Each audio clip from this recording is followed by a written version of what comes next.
Hello HSC 2024, আশা করি তোমরা সবাই ভালো আছো, সুস্থ আছো এবং তোমাদের প্রিপারেশন খুব ভালোভাবেই চলতেছে।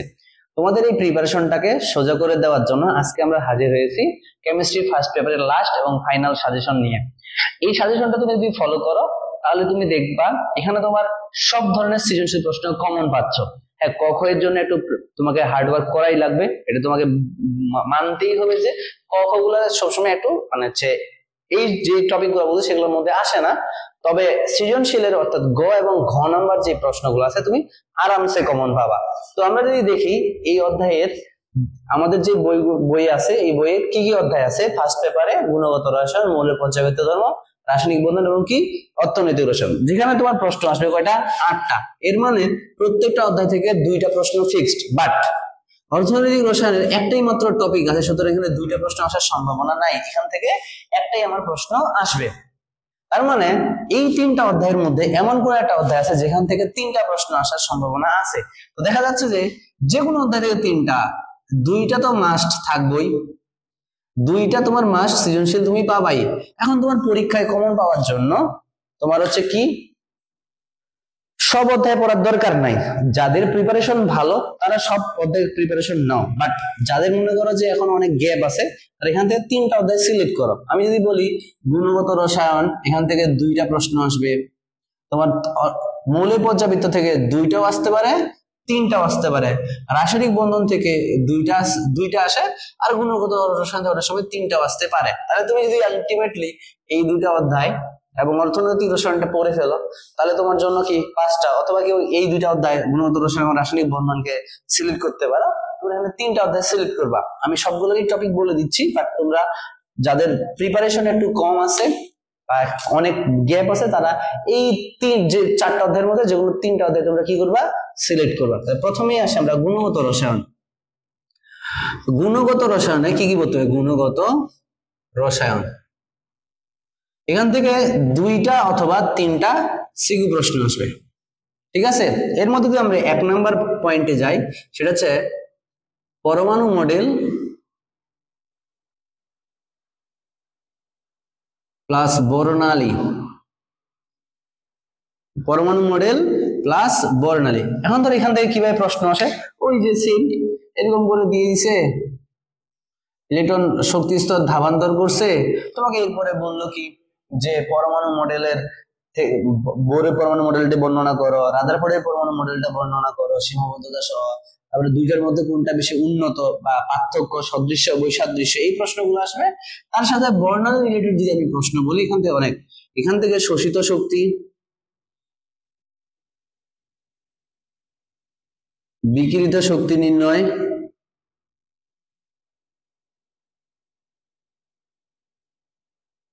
এরপর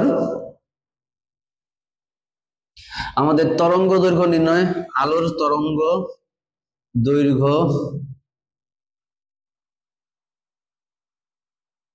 নির্ণয়। এবং রিসেন্ট টাইমে কিছু প্রশ্ন আসতেছে, যেমন ধরো সর্বোচ্চ যে কোনো একটা সিরিজের সর্বোচ্চ ও সর্বনিম্ন তরঙ্গ দৈর্ঘ্য নির্ণয়, সর্বনিম্ন তরঙ্গ দৈর্ঘ্য নির্ণয়। এরপর আমরা যদি যাই 2টি শক্তি স্তরের শক্তির পার্থক্য নির্ণয়, 2টি শক্তি স্তরের শক্তির পার্থক্য নির্ণয়। এই কয়েকটা টাইপ যদি তুমি পড়ো তাহলে হচ্ছে পরমাণু মডেল প্লাস বর্ণালী থেকে একটা সিকিউ আসার মতো সম্ভাবনা আছে। 2 নাম্বার যদি আমরা যাই, সেটা হচ্ছে পরমাণু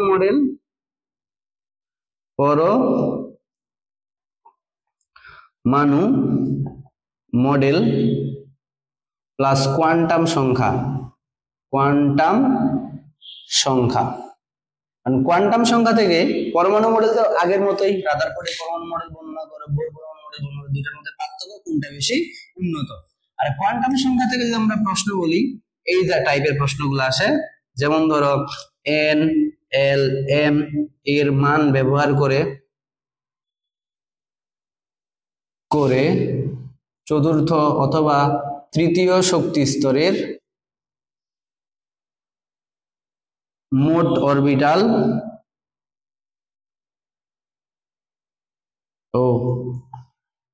মোট অরবিটাল ও ইলেকট্রন সংখ্যা নির্ণয় করো। ইলেকট্রন ধারণ ক্ষমতা নির্ণয়, এরকম একটা প্রশ্ন। আমরা যদি 2 নাম্বার স্টেপে যাই, সেখানে ধরো এরকম টাইপের প্রশ্ন আসতে পারে যে ক্লোরিনের সর্বশেষ শক্তি স্তরে কোয়ান্টাম ইলেকট্রন সমূহের কোয়ান্টাম সংখ্যার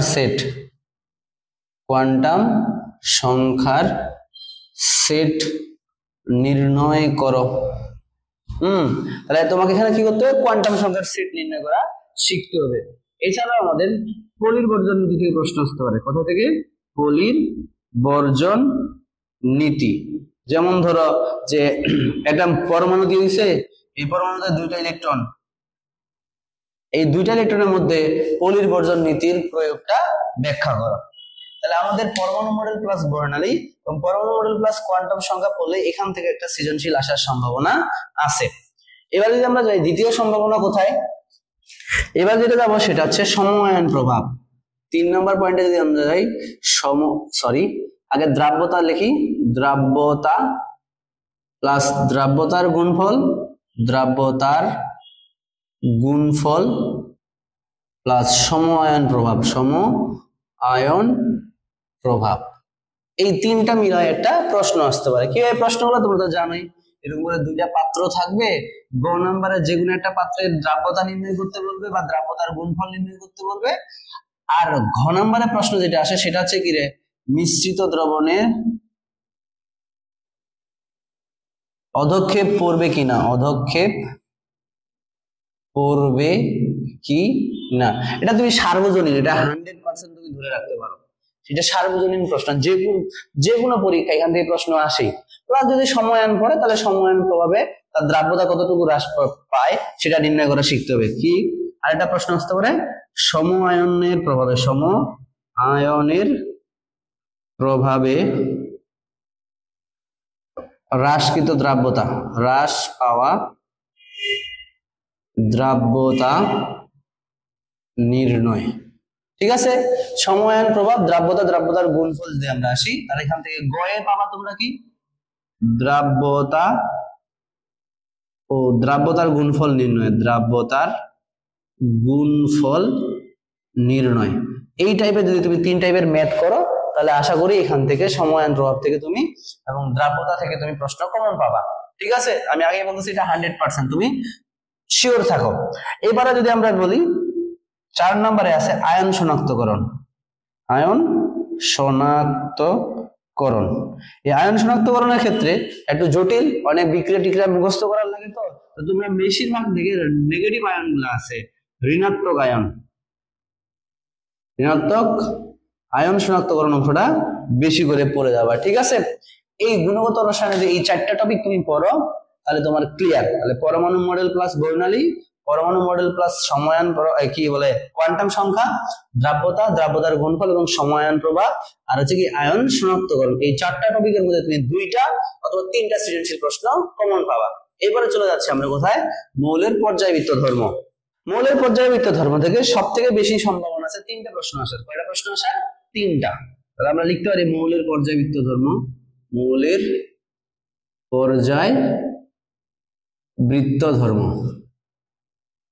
এইখান থেকে সর্বোচ্চ 3টা প্রশ্ন আসার সম্ভাবনা। ঠিক আছে, 1 নম্বর যেই পয়েন্টটা পাচ্ছি সেটা হচ্ছে, আমরা যদি বলি ডি ব্লক মৌলের ধর্ম, ডি ব্লক বিশেষ করে অবস্থান্তর মৌলের ধর্মাবলী। এখান থেকে তুমি কি বলবা, রঙিন যৌগ গঠন।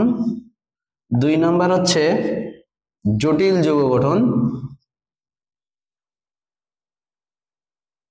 গঠন এবং এই জটিল যৌগ কোন ধরনের ধর্ম প্রদর্শন করে, প্যারাচৌম্বক নাকি ডায়াচৌম্বক। ঠিক আছে, প্যারাচৌম্বক নাকি ডায়াচৌম্বক ধর্ম প্রদর্শন করে, সেগুলো হচ্ছে আমাদের কি পড়তে হবে। এছাড়া তুমি যদি পড়তে পারো আরেকটা জিনিস, সেটা হচ্ছে কি পরিবর্তনশীল জারণ মান, পরিবর্তনশীল জারণ মান। ক্লিয়ার? এই জায়গাটাতে ডি ব্লক মৌল থেকে আমাদের রঙিন যৌগ গঠন, জটিল যৌগ গঠন, যার জটিল যৌগের মধ্যে প্যারাচৌম্বক এবং ডায়াচৌম্বক ধর্ম এবং পরিবর্তনশীল জারণ মান, এই কয়েকটা টপিক পড়লেই যথেষ্ট। ঠিক আছে, এখানে আমরা যদি যাই 2 নম্বর প্রশ্ন, সেটা হচ্ছে পর্যায়বৃত্ত ধর্ম। পর্যায়বৃত্ত ধর্ম, এই পর্যায়বৃত্ত ধর্মের মধ্যে অনেকগুলা টপিক আছে। যেমন ধরো আমি যদি প্রথম থেকে আসি, আয়নীকরণ শক্তি, আয়নীকরণ শক্তি, ইলেকট্রন আসক্তি, ঠিক আছে।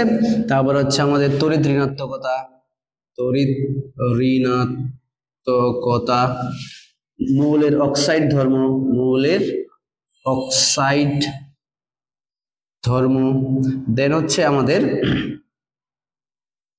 মৌলের অক্সাইডের ধর্ম, গলনাঙ্ক স্ফুটনাঙ্ক, গলনাঙ্ক স্ফুটনাঙ্ক, এই কয়েকটা টপিক পড়লেই চলবে। ঠিক আছে, আর আচ্ছা হাইড্রাইটের ধর্ম, হাইড্রাইট। ওকে, মৌলের পর্যায়বৃত্ত ধর্ম থেকে এগুলা থেকে পড়বা, সাধারণ নিয়ম, ব্যতিক্রম নিয়ম সবগুলোই পড়তে হবে। ঠিক আছে, এগুলা যদি তোমরা প্রশ্নগুলো চাও তোমরা কমেন্টে জানাইতে পারো, তাহলে আমি তোমাদের ওয়ান শট ক্লাসের মাধ্যমে তোমাদের খুব তাড়াতাড়ি এই ক্লাসগুলো সলভ করে দিতে পারবো। খুব বেশি না, মাত্র তুমি যদি দেখো কেমিস্ট্রিতে প্লাস পাওয়া সব থেকে ইজি জায়গা, মানে সব থেকে কম পড়া আছে কেমিস্ট্রিতে। এই কেমিস্ট্রিতে কয়েকটা টপিক পড়লে তুমি আরামসে কি বাবা সৃজনশীল কমন পাচ্ছ। এখন ধরো 3 নাম্বার যে টপিকটা আছে সেটা হচ্ছে কি সংকরায়ন। সংকরায়ন, এখন এই সংকরায়নটাতে সার্বজনীন একটা প্রশ্ন আছে। এই ধরো মিথেন, তারপরে হচ্ছে অ্যামোনিয়া এবং হচ্ছে কি পানি। এই যে বলছে যে 3 জনের সংকরায়ন সেম, কিন্তু তাদের জ্যামিতিক গঠনের ভিন্নতা। যদি এটাও পড়ে যাও আমার মনে হয় তুমি পরীক্ষায় প্রশ্ন পাই যাবে। তারপর আমাদের একটু বেশি পড়তে হবে, সেটা হচ্ছে কি সংকর অবস্থা নির্ণয়। ঠিক আছে, সংকর অবস্থা নির্ণয়। এরপরে আমাদের যে জিনিসটা ওদের সংকরায়ন নির্ণয়, আর কি এক কথায় শেষ, সংকরায়ন নির্ণয়। আর ওই যে সংকরায়নের বন্ধন কোণের উপর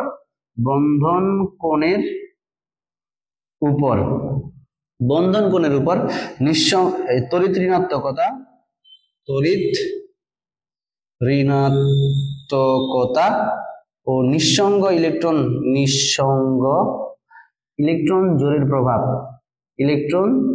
জোরের প্রভাব, তোমাকে আমি যেই কথাটা বললাম, তুমি যদি হচ্ছে সংকরায়ন নির্ণয় করতে পারো, সাধারণ যৌগ প্লাস হচ্ছে জৈব যৌগ দুইটারই হচ্ছে সংকরায়ন নির্ণয় করা শিখতে হবে।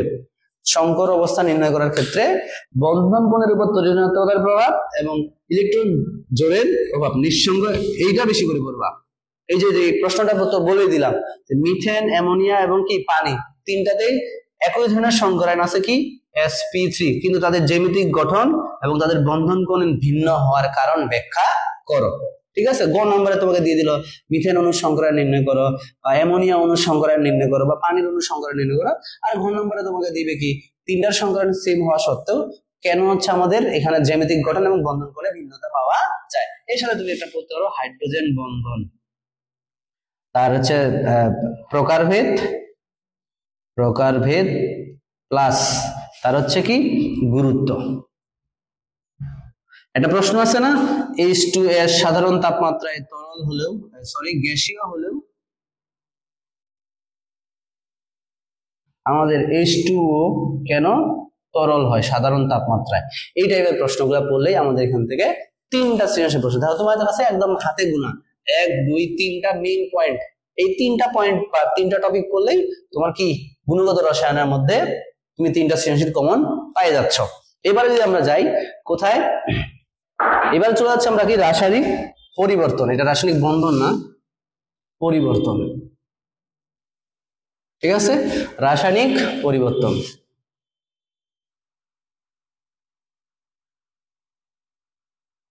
এই রাসায়নিক পরিবর্তনের ক্ষেত্রে যে জিনিসটা পাবো, এখানে 2টা প্রশ্ন আসার সম্ভাবনা আছে। একটা তুমি ধরে রাখো কেপি কেসি, এখান থেকে 2টা KP KC related math, KP KC সূত্র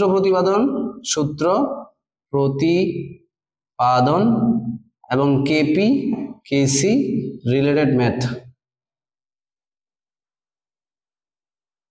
কেপিকেসি রিলেটেড ম্যাথ এবং লা শাতেলের নীতি, লা শাতেলিয়ের নীতি, রাসায়নিক সাম্যাবস্থা প্লাস লা শাতেলের নীতি। এখান থেকে একটা প্রশ্ন, আরেকটা প্রশ্ন যে পিএইচ বাফার দ্রবণের ক্রিয়া কৌশল এইটুকু অংশ যদি তুমি পড়ো আরামসে এখান থেকে একটা সিকিউ, এখান থেকে একটা সিকিউ, ঠিক আছে? আর বাকি কিছু পড়ার দরকার পড়বে না। এখন চলে যাবো অর্থনৈতিক রসায়ন। অর্থনৈতিক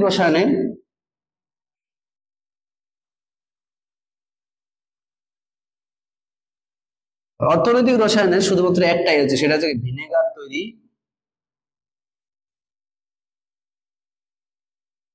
প্লাস খাদ্য সংরক্ষণে ভিনেগার এর ভূমিকা, যেটাকে আমরা গুরুত্ব হিসেবে বলতে পারি। কি গুরুত্ব? কর্মমুখী রসায়ন থেকে, এই অর্থনৈতিক রসায়ন থেকে এই একটা অধ্যায় পড়লেই, একটা টপিক পড়লেই তোমার জন্য যথেষ্ট। আমি আবার বলতেছি যে কেমিস্ট্রি সব থেকে ইজি সাবজেক্ট। তোমরা যদি চাও কমেন্টে বলতে পারো, তোমার যদি আগ্রহ থাকে তাহলে অবশ্যই আমি তোমাদের খুব অল্প সময়ের মধ্যে প্রত্যেকটা অধ্যায় জাস্ট যেই জায়গাটা থেকে সৃজনশীল আসবে সেই জিনিসটা আমি তোমাদের সলভ ক্লাস দিয়ে দিব।